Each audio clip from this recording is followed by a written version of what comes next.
Ghogha ro-pax ફેરીનું 12 વાગે ઉપડનારું ship બંધ પડ્યું. પેસેન્જરોએ કર્યો હોબાળો.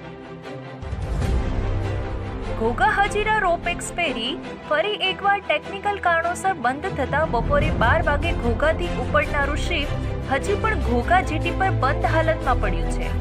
રોપેક્સ ફેરી બંધ થતા હજીરા જવાવાળા પેસેન્જરોએ હોબાળો મચાવ્યો હતો. રોપેક્સ ફેરી બંધ પડતા મીડિયાને અંદર રિપોર્ટિંગ કરવા જવા દેવામાં ન આવ્યા હતા અને ગેટ પરથી જ સિક્યોરિટી દ્વારા અંદર પ્રવેશ આપવાની ના પાડી હતી અને આ બાબતે રોપેક્સ ફેરીના સંચાલકો દ્વારા કોઈ સંતોષકારક જવાબ આપવામાં આવ્યો નહોતો.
મારું નામ અર્જુનસિંહ પરમાર. ક્યાંથી આવો છો આપ?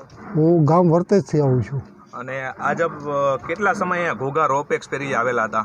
હું લગભગ સાડા 10 આવી ગયો હતો. 11 સુધીનો ટાઈમ હતો. 11 અંદર એમ કે એન્ટર થઈ જવાનું 1 કલાક પહેલાં, અને 12 વાગ્યે રોરો ફેરી કંઈક ઉપડવાનો ટાઈમ હતો.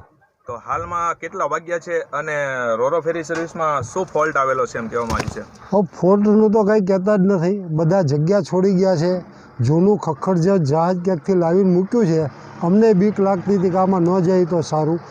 પછી શું બંધ થયું ને તો કોઈ ફોલ્ટ અમને કહેતું જ નથી. અત્યારે 4:30 થવા આવ્યા છે. 4:30 થવા આવ્યા. 12 વાગ્યાનો ટાઈમ, 4:30 થવા આવ્યા છે. બરાબર છે. આના કરતાં તમે બાય કાર સુરત અત્યારે પહોંચી ગયા હોત. એટલે નાણાં પડાવવાનો આઈડિયા લાગ્યા મને તો. આજનો તમારો અનુભવ કેવો રહ્યો? બિલકુલ કડવો. અને બિલકુલ કડવો અનુભવ. જમવા કરાવવાની કંઈ તમને કાંઈ કોઈ સુવિધા નામે નહીં. અત્યારે તો બધું ખૂટી ગયું. પાણીના બોટલે ખૂટી ગયા. જમવાનું તો ક્યાં. એ બધા છોકરા, નાના બાળકો બી અત્યારે બિચારા. અને અંદરના જનરેટર કાંઈ બગડી ગયું તો અંદર પંખા બંધ, બધું બંધ. બધા બહાર રખડે છે 4 કલાકથી સતત. શું નામ આપનું? પંકજભાઈ. ક્યાંથી આવો છો આપ? અમે સુરત જતા હતા. સુરતના રહેવાસી છે અને ભાવનગર અહીંયા આવ્યા હતા અને સુરત જતા હતા અમે. હા, એટલે ક્યાંથી તમે જવાના હતા સુરત? અમે હજીરા, ઘોઘાથી હજીરા જવા માટે. તો હાલમાં કેટલા વાગ્યાના તમે આવેલા હતા? અમે 10 વાગ્યાના આવેલા હતા. આજે અમને 4:30 થઈ ગયા છે, પણ અંદર બહુ અમને તકલીફ પડી એટલે ત્યાંથી પછી અમે રિફેન પાછા આવીએ છીએ. રોપેક્સ ફેરી બંધ થઈ, કયા કારણોસર બંધ થઈ એવો કોઈ તમને જવાબ આપવામાં આવ્યો ત્યાંથી? અંદર અમે પૂછ્યું તો એમ કીધું કે અંદર જનરેટર બંધ થઈ ગયું છે, તે કે 2 કલાકમાં ચાલુ થઈ જશે, પણ બેના આજે કેટલા કલાક થયા પણ એ લોકો કોઈ અમને જવાબ આપ્યો નહીં. પછી અમે એમને કીધું અમે કે ભાઈ અમે અમારા ઘરે રિપેન જઈ શકીએ તો કે હા જઈ શકો છો. તમને ટિકિટનું વળતર પાછું આપવામાં આવ્યું છે? ટિકિટનું વળતર તો એમ કીધું કે તમે એજન્ટ પાસેથી ટિકિટ લીધી છે તો તમે એજન્ટ તમને ટિકિટના પૈસા પાછા આપી શકશે. તમે કેટલા લોકો આવેલા હતા અહીંયા? અમે શિપમાં લગભગ નહીં તો 100થી ઉપર માણસો છે અને બહુ પરેશાનમાં અને તકલીફમાં હતા હમણાં. તમે કેટલા લોકો આવેલા હતા અહીંયા? અમે અમારું પરિવાર સાથે 4 જણા છે. 4 જણા. અમે જ્યારે શિપમાં બેઠા અને અમે પાણીનું સુવિધાનું માંગ કરી તો કે શિપ ચાલુ થશે ત્યારે કે પાણી આપશું, પણ શિપ ચાલુ ન થઈ તે છતાં પણ 2 કલાક પછી અમે પાછા ગયા પણ તો પણ પાણીનો કંઈ એનો બંદોબસ્ત ન હતો. પછી અમે એમના પોતાના પૈસાથી 300 રૂપિયાનું જમવાનું લીધું અને જ્યારે હું પાછો રિફંડ થવા માટે એમને પાસે ગયો તો કે તમે અમારા પૈસા પાછા વળતર મળી જશે, પણ હું લેવા ગયો પણ ના આપ્યા. અમને બહુ પરેશાન થઈ ને બહુ કડવો અમને અનુભવ થયો છે આવવા માટે.